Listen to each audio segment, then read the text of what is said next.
the G20 Leaders Declaration has underscored the need for collective action to tackle environmental challenges and climate change, also promote transition towards more flexible, transparent and cleaner energy systems. Now, none of it is possible without the participation of private players. India's ESG or environmental social governance regulations have been designed to promote sustainable, responsible business practices. The ESG ratings and classifications have been unclear for a while now, where participants who are left to fend for their own with their own interpretation. Of late, the Securities and Exchange Board of India has been urging businesses to disclose intricate details for transparency and sustainability. The Business Responsibility and Sustainability Reporting, the BRSR, now mandates such disclosures for top companies. There is a renewed focus on SDGs, also on sustainable future, and the progress on ESG is therefore all the more important. Joining us is Shailesh Tyagi, who is Climate Change and Sustainability Leader Consulting at Deloitte South Asia.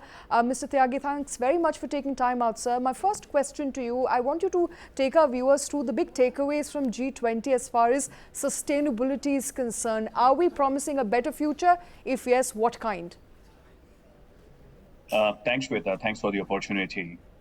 To answer this question, let's look at from where we started. Earlier this year, we started around land restoration. We're talking a lot about biodiversity, water security, which are related. Moving more towards blue economy, ocean economy, discussing a lot around coastal resilience, and the theme of resource efficiency and circular economy. The takeaway is here when we look at you can sum it up into a macro level, the SDG alignment, the 17 sustainable development goals we have, how we can look at SDGs through the lens of culture. Culture as a transformative driver, that's what they've used.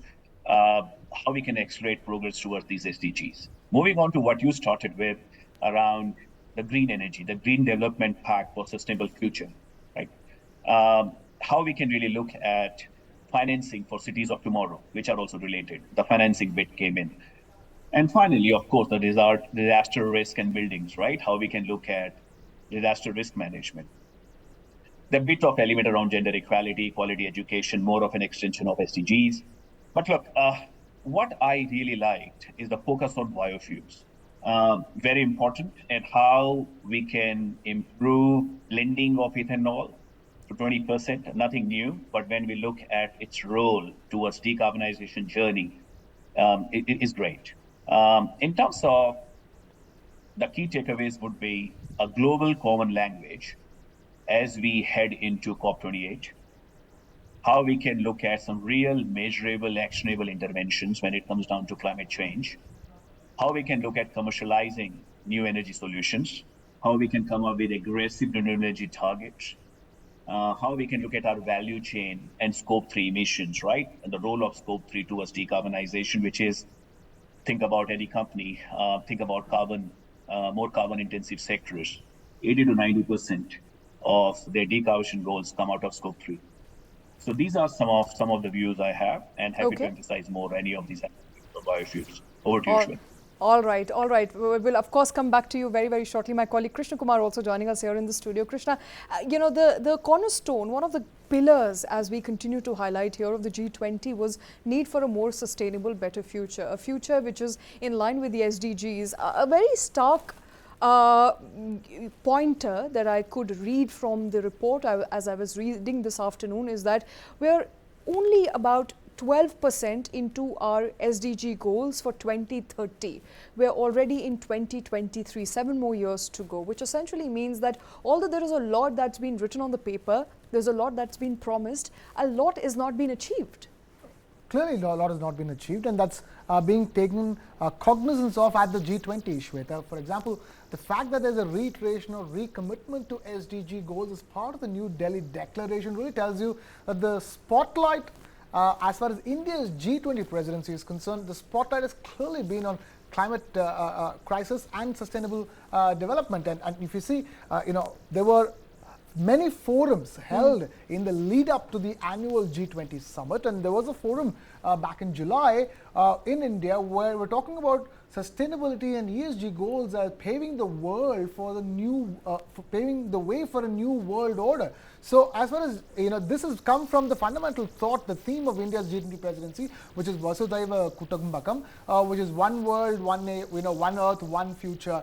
And it's taking off from that and sort of understanding the fact that resources are not a plenty, the limited resources. Is all about how you get those resources for them to be put to the best use, and how we don't destroy natural resources going forward. Absolutely. So this India G20 presidency, the spotlight is clearly be on ESG or environmental and social goals. That this translates to corporate action at the corporate level, at the company level, then it means that more and more companies in India and across the world are going to be that much more recommitted to ESG, or have to be recommitted to their ESGs. Right, and Shailesh, as I continue to read through some of the pages that I did manage to read through, I think there's special focus on poorest of poor countries, the least developed countries, the LCDs, and the need for them to be brought at par with developing and developed countries when it comes to goals and sustainable goals. Essentially underpinning that you cannot have the same expectation of a country that wants to feed its poor but also wants to live sustainably. You cannot have the same onus and responsibility on the shoulders of developing countries. They should not. And a line that stood out for me, it was, they should not be made to choose between feeding the poor and living sustainably. Great, Shweta. And look, I started in this field some 20 odd years ago, or maybe a little more. And one of the reasons was how we really balance sustainability, what it means, right? Sustainability is about solving the trilemma. Let's look at your argument from the energy lens. How you provide clean energy, how you provide affordable energy, and how you provide sustainable energy, right? Reliable energy. So that trilemma always will stand. But the concept is how we look at sustainability from the lens of capitals. Every nation, every company need capitals to run the economy. And how we look at the financial capital along with social capital, human capital, and natural capital to have a balanced input into the economy. We have the right enablers, we have the right outcomes, and we measure the externalities from positive and negative perspective. That's the only way one can balance, right? It's not about one over the other. It's about bringing that balance. Right. And if you look at talking about LDCs or developing countries, every country has its own unique challenge. While it's difficult for developed nations to achieve the same level of commitment because they have pretty well advanced systems, we have a tremendous opportunity in how we look at it from that lens. And look, transforming on sustainability, it's a norm. When I started my career, I had to prove to people climate change is happening. Not anymore, right? So it's moving, and so the lens has to be that balanced, sustainable, you can say strong, stable and balanced, inclusive growth for everyone. Right. Yeah. Fair enough. Well, the bigger headline to me, if I were to ask you, this is Krishna over here, is that there seems to be an emerging consensus on climate financing. There is a SDG financing that was also part of the New Delhi Declaration. And I'm talking that SDG is at a government level, at a nation level. And I want you to talk about that climate financing at that level. And at the same time, how about financing for ESGs, for companies to achieve their ESGs or environmental and social goals? Yeah, no, great question, Krishna. And when you look at sustainable finance basically is about integrating ESG consideration into your decision making. And when we look at the global, let's look at India. India needs close to $170 billion every year to meet their decarbonization and NDCs, right? National Determined Commitments, NDCs. Now, it needs that much of money. How much we are tracking at the moment? We are tracking around close to 44 billion. That's 25% of it. So how are we going to raise that money? Are we going to raise it from the lens of environment, social, or are we looking at it from the lens of SDGs, as you said, right?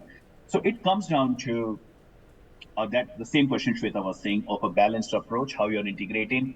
And as an example, right? I really like, and I'm emphasizing again on the biofuels. I mean, if you look at, let's think about India, how you can integrate these considerations to raise money towards decarbonization. Now, India, we are the world's third largest consumer of crude oil. We know that. We are heavily reliant on imports for over 85% of our energy needs. This push towards reducing energy imports and mitigating the nation's growing carbon footprint, how we can look at integrating these renewable energy sources in our energy portfolio, how can we achieve a CAGR of nearly 22% over the past 6 years. Okay. This is where I think we need to look at it from a different lens, look at it on our strengths and how we can then bring these initiatives from the ESG side, not just looking at one environment or social, how we can really combine and bring it this sustainable finance input into the economy towards decarbonization. All right. So big goals there, of course, reducing greenhouse emission gases, developing more sustainably in line with the SDGs, hopefully reaching that target by 2030. All of that a part of the New Delhi Leaders Declaration, as of Saturday here, signed and a consensus arrived at in the national capital in New Delhi. Remember the G20, and we continue to bring you all the updates from G20 right here on News9. But Shailesh, thanks very much. I'd like to thank you for taking time and for joining us here on News9. Thanks, Shweta. Thanks, Krishna. Bye-bye.